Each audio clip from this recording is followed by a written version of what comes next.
In the swallowed star. Before Long ever became Sitting Mountain Guest's most favored disciple, there was another who stood at the pinnacle of power, Yenda, also known as Kalbensha, the Flame Emperor. His story is one of extraordinary talent twisted by pride, creating a character that represents both what could have been and what happens when ambition knows no limits. He's a universe master level 3 leader of the flame god race, and someone Sitting Mountain Guest himself once considered abandoning. But how did this genius fall from grace? Hello everyone. Welcome to Anime Verse Hubs in Swallowed Star. Yanda represents one of the most fascinating paradoxes in the series. He was crafted literally to be perfect. A masterpiece created by Sitting Mountain Guests, with one singular goal: to become a universe supreme master. Yet his pride and paranoia became his greatest weakness, leading him down a path of betrayal that cost him everything. From his creation as a race leader to his defiant refusal to acknowledge any superior, Yanda's story is a lesson in how even the greatest talent can be consumed by the desire for power. Remember, hit that subscribe button if you're new here. Alright, let's dive into the story and see how one genius's arrogance changed the fate of an entire race. Yanda's existence wasn't accidental. It was deliberate. Flame Emperor was the product of Sitting Mountain Guest cultivation efforts. First with the creation of the flame god race, followed by his focused training on the most talented and strongest member. This is crucial to understanding who Yanda is. He wasn't born into power, he was engineered for it. The flame god race was created as a natural warrior-type powerful race specializing in body evolution, with the infinite divine body as the ultimate goal of their creation. But this wasn't just about creating strong warriors. In Sitting Mountain Guest's theoretical plan, Flame Emperor would become the flame god RAC's leader, and could potentially reach the infinite divine body. That's not a small ambition. Reaching the infinite divine body would put him among the universe's most terrifying beings. Yenda understood his purpose. He knew he was chosen. He knew he was the only one in his entire race worthy of his master's attention. And that knowledge, it became the seed of his destruction. Like his third brother, disciple representing the most talented of the Earthlings, Flame Emperor became the sole representative of his race in his master's heart. Success means entering the continent of origin.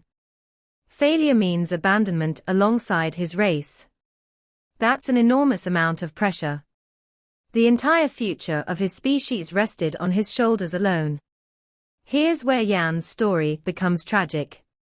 Despite being a masterpiece of Sitting Mountain Guest creation, despite having every resource and advantage possible, he wasn't quite the best. According to his master, he is extremely talented at close combat and possesses endless strength. His physical prowess was second to none in combat technique. Unique amongst his race, Flame Emperor reached a life gene level of nearly 10,000 through cultivation. To put this in perspective, an ordinary human's life gene level is 1. A golden horned beast reaches 10. For Yanda to reach nearly 10,000, approaching the maximum possible before becoming a universe master, showed his incredible dedication and natural ability. With the combination of his almost 10,000 kilometers tall divine body and his life gene level of almost 10,000, he is incredibly durable. But here's the painful truth Yenda couldn't accept. His comprehension was average. His soul power wasn't exceptional. The potential candidate in Flame God race leader was the peerless genius Kalbenhi, Sitting Mountain Guest's second disciple. Kalbenhi later went by the name Flame Emperor. The second disciple had high body talent, but was average and paranoid in comprehension incomparable to Hong. Hong, also known as Pututi, was actually more talented in law comprehension and understanding. This disparity drove Yanda absolutely insane. Despite his comprehension limitations, Sitting Mountain Guest equipped Yanda with some of the most powerful treasures in the universe. Sitting Mountain Guest left his second disciple two true treasures. One was the Yanin halberd and the other was the original soul. These weren't just any treasures. They were pinnacle-level arcanas designed specifically to complement his fighting style, with his Flame God halberd warrior-specific attack type pinnacle arcana, and original soul type pinnacle arcana. He has incredible physical strength, and soul defense along with augmented soul strength. The original soul in particular was critical. Mainly original soul ensures his cultivation to be a universe master level 3. Without it, Yanda wouldn't even reach universe master level. That's how important this treasure is to him. But then came the Force armor.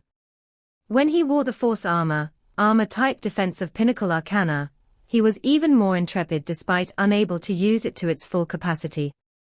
The Force armor was meant for long, passed down by Sitting Mountain Guests with clear instructions. Yanda wore it anyway, refusing to give it up, which directly violated his master's orders. This refusal revealed his true character: selfish, paranoid, and willing to defy even Sitting Mountain Guest himself. This is where we see the real Yanda. Flame Emperor has paranoid bias to the bad, and his dismissal of the good alongside pettiness and viciousness. Being reluctant to give his junior brother Luo Feng the Force armor, and then blames his master for making him lose a treasure. He couldn't see the Force armor as a temporary loan. He saw it as his right, as something that should belong to him permanently. He could never accept being subservient, inferior to anyone else. And with his selfish nature, and unwillingness to forgive others, he betrayed the human race and even dragged the Flame God race to betray with him. Think about that for a moment. An entire civilization abandoned the human race, because their leader couldn't accept being second best. He is viewed by Primal Chaos City leader as too ambitious and selfish. Most devastatingly, he also fully knew his race's next generation, born in a secret region, would only have the very low potential to reach the universe venerable level. But he still migrated them to the Flame God's secret region with his betrayal, and led his master to eventually abandon them.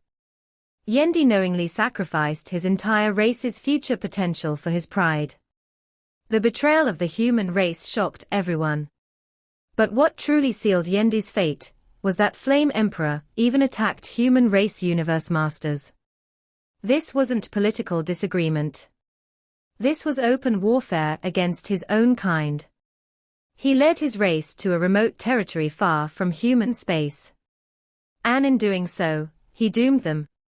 As the consequence of Universe Master Flame Emperor moving the Flame God race to thrive in this secret region, the chances of the next generations becoming Universe Venerables are very low when compared to their previous potential in the human race territory. Most importantly, the probability of a new potential genius possessing the chance to reach the Universe Master level is near impossible. Millions of years later, the Flame God race would often enter the outer domain battlefield, joining other groups to fight against the humans. Yanda created an eternal enemy of his own race. But even worse than that was what he did to himself. The worst outcome for Yanda wasn't that he was sealed or imprisoned. It was that Sitting Mountain Guest simply gave up on him. Because of his personality, Flame Emperor even attacked human race universe masters, and was sentenced to imprisonment by Hugh Jack's creator. However, because Flame Emperor's constant exhibitions of cultivation did not have the future potential to develop the infinite divine body, his master finalized the abandonment of the Flame God race, the infinite divine body, and his second disciple. There's a particular cruelty in that abandonment. Sitting Mountain Guest didn't destroy him. He didn't curse him. He simply accepted that the genius he crafted would never reach the heights he designed for him. The dream of the infinite divine body died not because Yenda was incapable, but because his paranoia and pride prevented him from ever reaching the mental and spiritual heights necessary for that transformation. Here's what makes Yenda's story so tragic. Sitting Mountain Guest nodded, yes, to be exact, This is an identity I prepared specially for my third disciple. Whoever meets my requirement will inherit this position. Just as I cultivated your second brother, Sitting Mountain Guest exclaimed, I created another identity, Northern Prison Master. When your second brother is powerful enough, I'll have him inherit that position.